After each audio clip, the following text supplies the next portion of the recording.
Por fin pasó. La presidenta Claudia Sheinbaum ya presentó oficialmente cómo será la esperada reforma electoral. Y no fue un anuncio cualquiera, fue un mensaje político directo, firme y sin titubeos. Lo hizo en medio de tensiones reales, porque antes del anuncio el PT y el Verde habían manifestado desacuerdos sobre puntos clave, reducción de presupuestos y cambio en la forma en la que se elegirían los plurinominales. Había presión, había negociación y había ruido interno, pero la señal fue clara.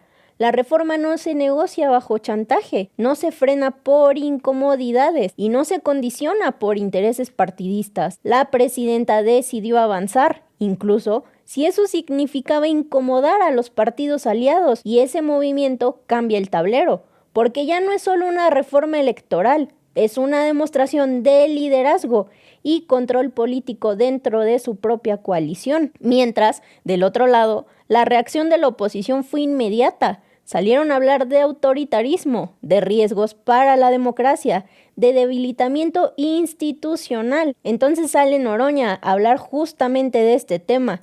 Vamos a escuchar lo que dijo de inicio. Yo creo que en términos generales es positiva. Creo que deberíamos estar abiertos a la discusión. Creo que deberíamos insistir en encontrar la absoluta consenso con nuestros aliados. Y me parece que la reforma podría lograr las coincidencias de acercamiento si se dan algunos ajustes. Si partimos por ejemplo, no hay desacuerdo el PT, no hay desacuerdo el Verde, que todo mundo vaya a la elección.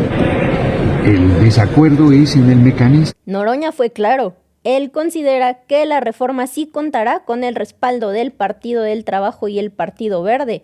Según su lectura, más allá de declaraciones aisladas, hay coincidencias de fondo y la coalición terminará cerrando filas. Su mensaje fue político. No hay ruptura, hay debate interno. Y el debate, dice, es parte natural de una alianza amplia. Sin embargo, la realidad mostró algo distinto en las horas posteriores. Legisladores tanto del PT como del Verde salieron públicamente a expresar reservas. Algunos cuestionaron cambios en la representación proporcional.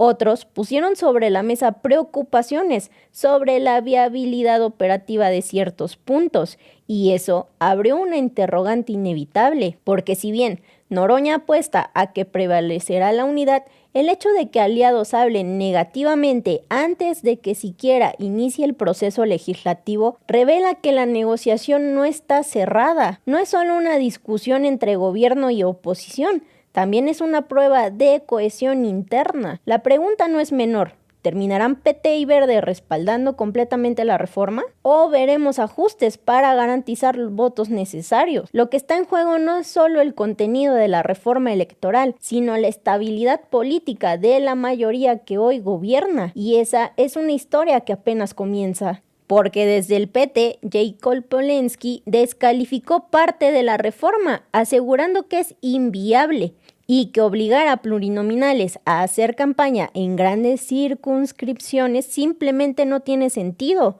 Su postura fue clara. Tal como está planteada, no la respalda. Por ejemplo, que se pretende que los pluris, Cámara de Diputados, hicieran campaña en todas las circunscripciones. Imagínense, un diputado de mayoría va a hacer campaña en un distrito electoral y un pluri en 5 estados, en 40 distritos, pues la verdad, y sin recursos, porque él no va a tener recursos. Creo que ahí está fuera de toda realidad, ¿no? Por su parte, en el Partido Verde, Luis Armando Melgar dejó abierta la posibilidad de votar en contra si no se modifican puntos clave, especialmente en lo relacionado con plurinominales y la autonomía electoral, una postura que evidencia fracturas incluso dentro del bloque aliado. ¿No acompañaría la reforma? Por supuesto que no. Lo he dicho y lo reitero.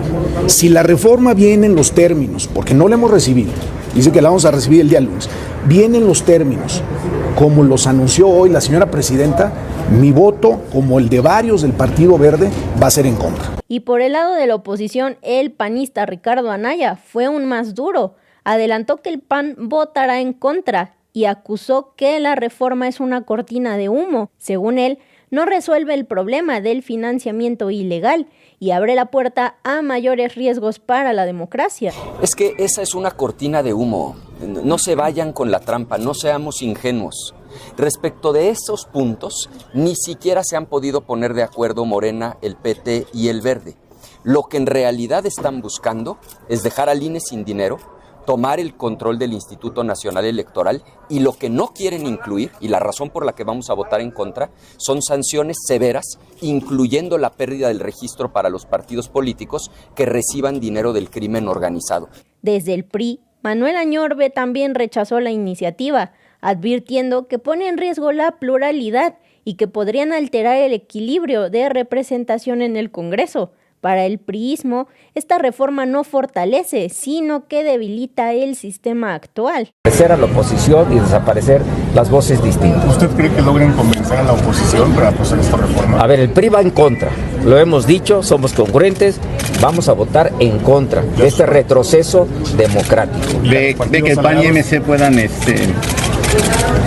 de manera ahí, o sea... A ver, yo no puedo hablar por ningún, sería falta de respeto estar hablando por otros partidos políticos o grupos parlamentarios, pero hablo del mío, vamos en contra. Y bueno, así está el panorama, una reforma que la presidenta presenta como un paso para fortalecer la democracia y empoderar a la ciudadanía, pero que ha provocado resistencias, no solo en la oposición, sino también dentro del propio bloque aliado. De un lado, el argumento es claro: hacer más eficientes los procesos, cerrar la puerta a recursos ilícitos y obligar a que todos, incluidos los plurinominales, tengan respaldo más directo del electorado. Del otro, las advertencias son igual de contundentes: riesgos para la representación proporcional, posibles afectaciones a la autonomía electoral y dudas sobre el verdadero impacto de los cambios. Lo cierto es que el debate ya comenzó, no es menor, no es superficial, y lo que se decida en las próximas semanas podría redefinir la forma en que se construye el poder en México. La pregunta ahora no es si habrá discusión, la pregunta es quién logrará imponer su narrativa. Esto apenas empieza. Y bueno, hasta aquí la noticia. ¿Tú qué opinas? Déjamelo